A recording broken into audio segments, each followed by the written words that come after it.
All right, Warhawk Nation. Hey, we're back again. This is Freeform Friday, episode 2. Colonel Wilson, Chief Blazier, giving this another go.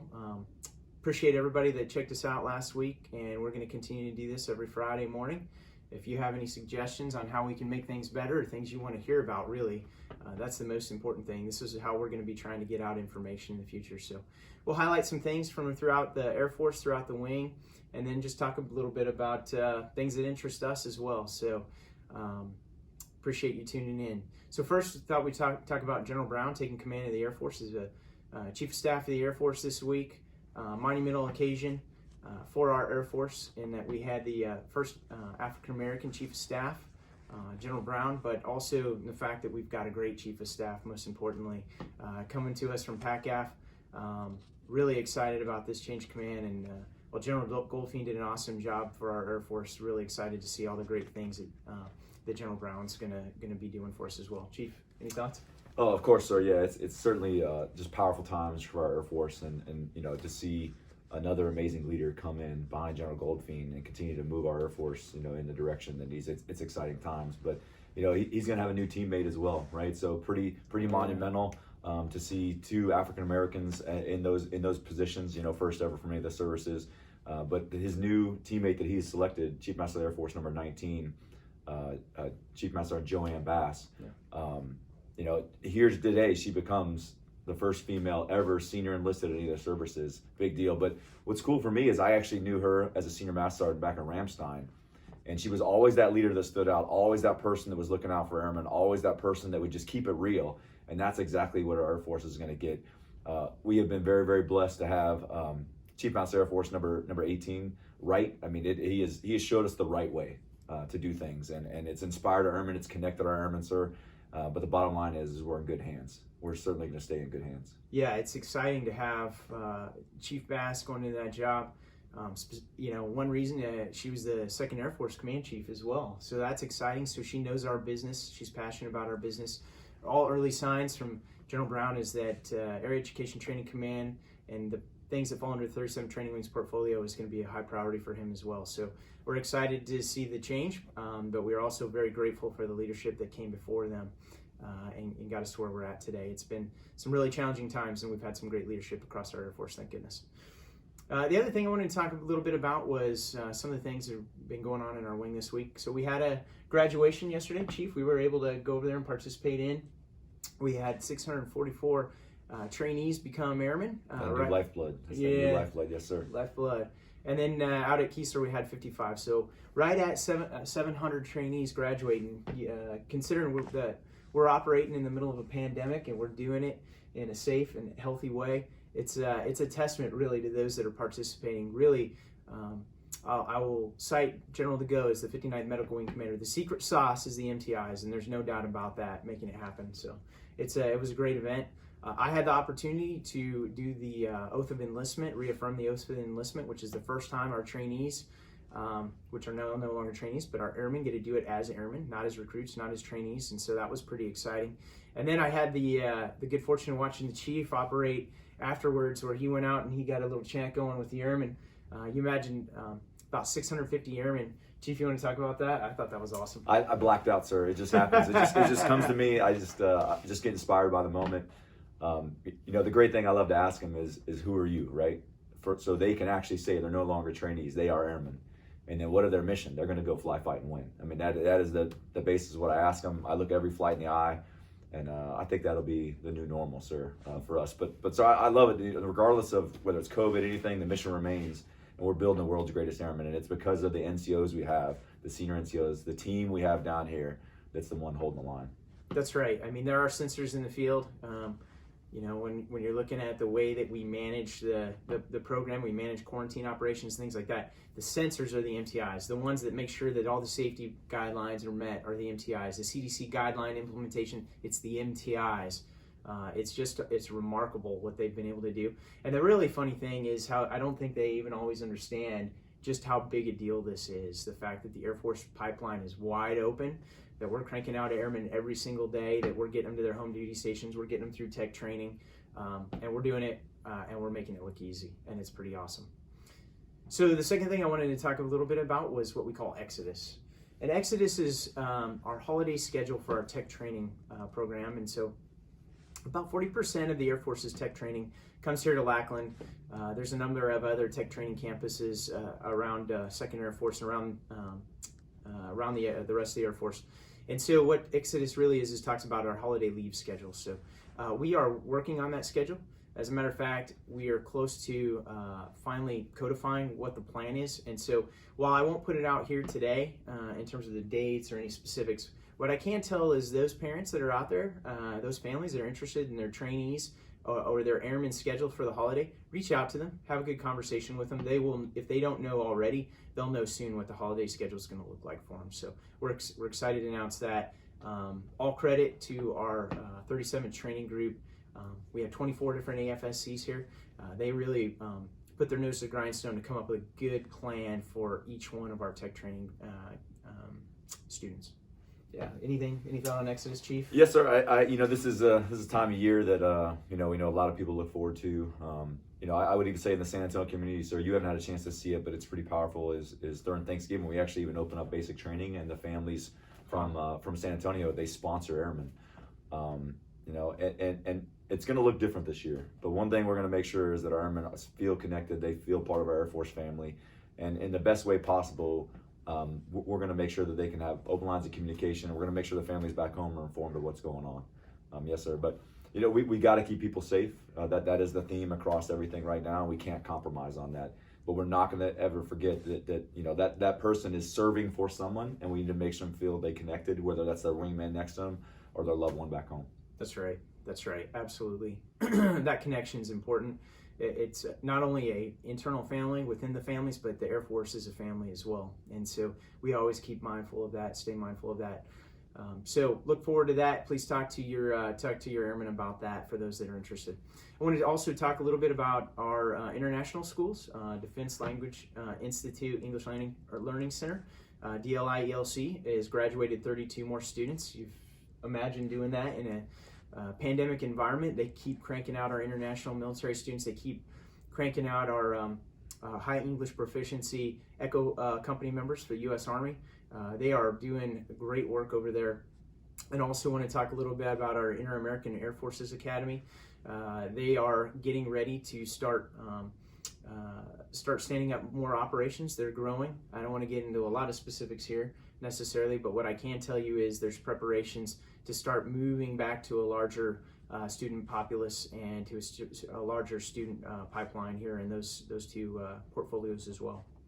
Any thoughts, Chief, about our international schools? I love our international schools. It's just such magic. It is such a demonstration of the partnerships and the strength that we have too. But I think is for those two mission sets, sir, you got graduates from multiple countries, multiple areas of the world. They're coming here, and it's a beautiful thing. And then IAAFA, there's just something special about that. So I'm excited to see what's to come. Yeah, with that. There's countries. I mean, there's so many different international partners. I think some of our graduates, some of our recent students from France, Korea, Indonesia, just to name a few. So we're super excited about that mission. It's right in line with the National Defense Strategy in terms of reinforcing our partnerships and building new ones. And so our international military schools are doing great work there. So do some congratulations. We had some good news this week. Master Sergeant Tyreka Clark was announced as the AETC winner for the 2021 National Public Service Award. This is really looking at those that excel outside of the workplace and outside in the community and the public work they do. Pretty awesome to have one of our own recognized as an AETC winner. I know Colonel Newsom sent out the note to his group to announce it last night or yesterday at some point, and everybody's pretty excited about that, pretty pumped about that. Also, I mentioned Colonel Newsom. Also, a big announcement recently, the Air Force's Command Candidate Screening Board list has come out for our 06 commands, and Colonel Newsom has been nominated to be a candidate for the Air Base Wing Commanders list. So what that means is he will now compete. He's been out of a very competitive environment. He's been screened and selected to compete against others for potential Air Base Wing commands in the future.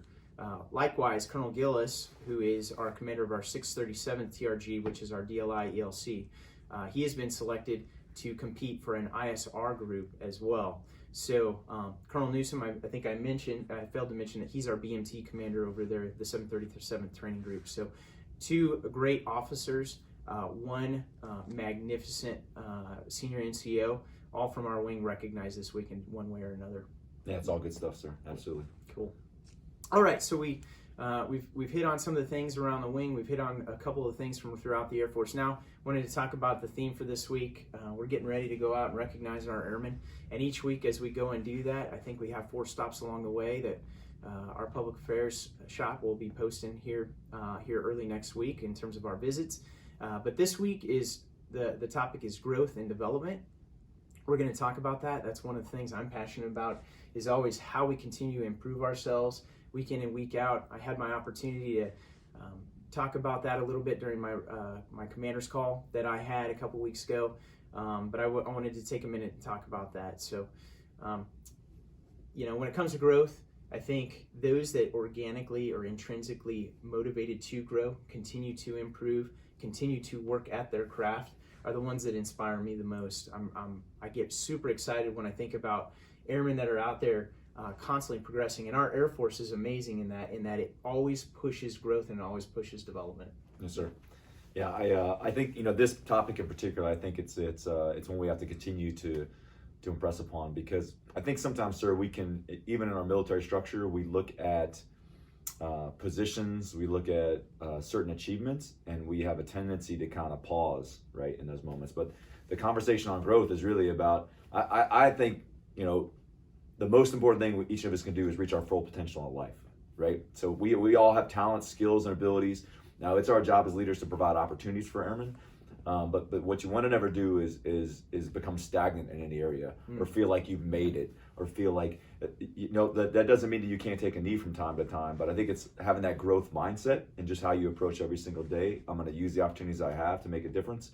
And one thing I try to tell people is, don't ever get stuck staring at the trophy case. Don't ever get stuck saying, hey, look at all the great things we've done in the past. The enemy doesn't care. Those past titles, we have been the world's greatest Air Force now for 7 decades. But we got to be focused on the next ring, the next championship, the next day. Like, we got to continue to win the day. And that's going to take a mindset that we got to continue to feed opportunities. But I just think it's such a critical topic that we have to make sure that it's not dependent on position, right? It's dependent on capacity, ability, and then just letting someone have a forum to say, hey, this is on my heart.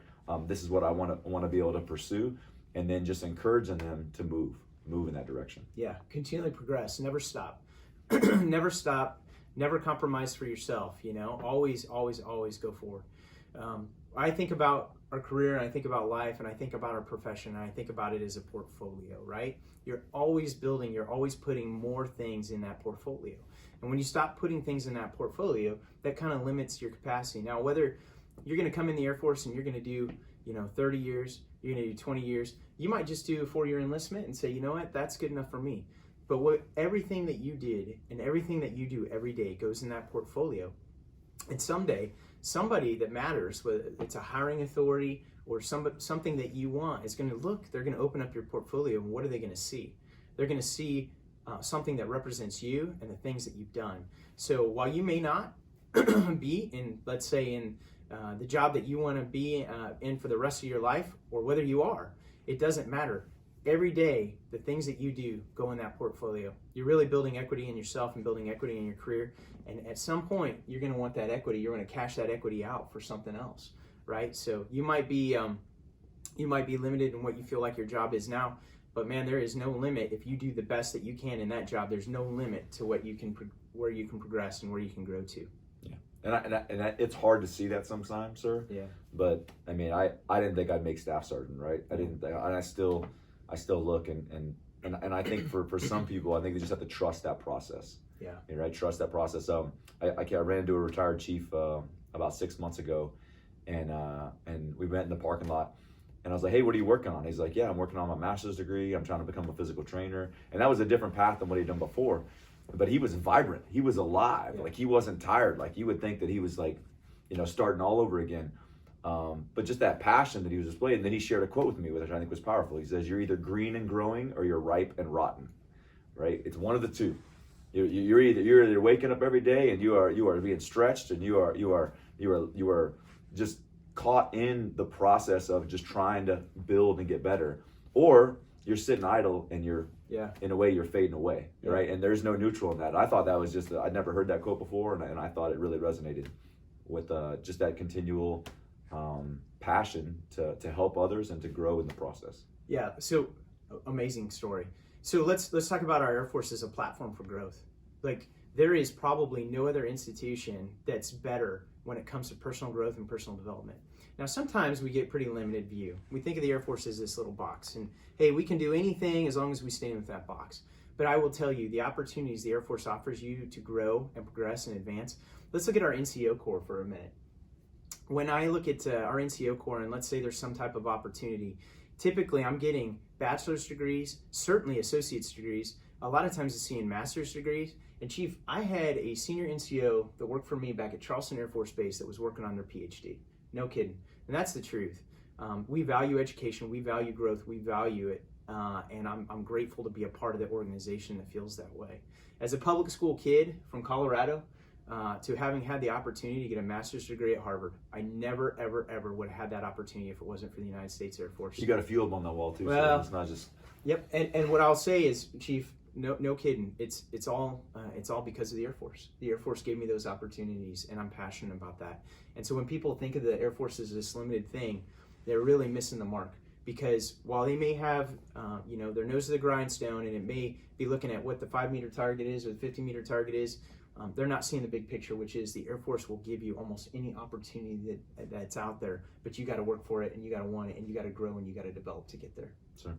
Good. So let's talk a little bit about culture, right? So when I think of growth and development, I always think about like, hey, what movie motivates you or inspires you?